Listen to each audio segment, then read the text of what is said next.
చాలా మంది పేరెంట్స్ వాళ్ళ పిల్లలకి ఇవే బెస్ట్ ఆహారాలని చెప్పి బ్రేక్ఫాస్ట్ రూపంలో వీటిని ఇస్తూ ఉంటారు. అవేంటో చెప్తాను వినండి.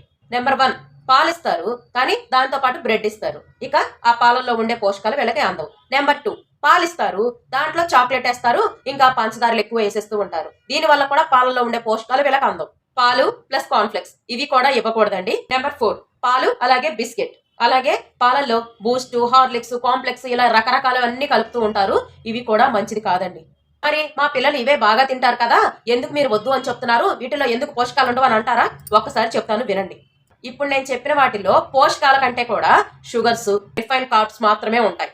ఇందులో ఫైబర్ ఉండదు, ప్రోటీన్ ఉండదు, మంచి కొవ్వులు ఉండవు, ఖనిజాలు ఉండవు, విటమిన్స్ ఉండవు.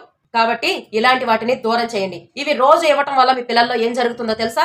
ఇమ్యూనిటీ సిస్టమ్ దెబ్బతింటుంది, రక్తం తగ్గిపోతుంది, మోషన్ అనేది గట్టిగా వస్తుంది, పిల్లల్లో ఎదుగుదల తగ్గిపోతుంది. పిల్లలకు కడుపు నిండిందా అని కాకుండా బాడీలో ఉండే పోషకాలు నిండాయా అని ఆలోచించండి. అప్పుడు వాళ్ళకు హెల్దీ ఫుడ్ పెట్టిన వాళ్ళు అవుతారు. వాళ్ళ ఎదుగుదలకి మీరే కారణం అవుతారు.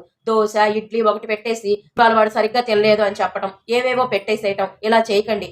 పోషకాలు నిండిన ఆహారాన్ని ఏదైతే ఉంటాయో వాటిని ఎంచుకొని వాళ్ళకు ప్రిపేర్ చేసి పెట్టండి.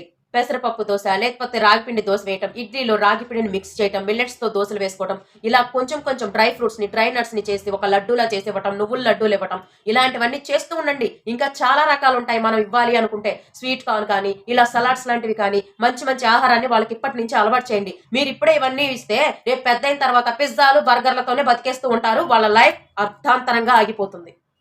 కాబట్టి ఇప్పటి నుంచే పిల్లలకు పోషకాహారాన్ని ఇవ్వండి. మీ టైం సేవ్ కోసం వాళ్ళ బ్రేక్ఫాస్ట్ ని సింపుల్ గా ఇచ్చేయకండి.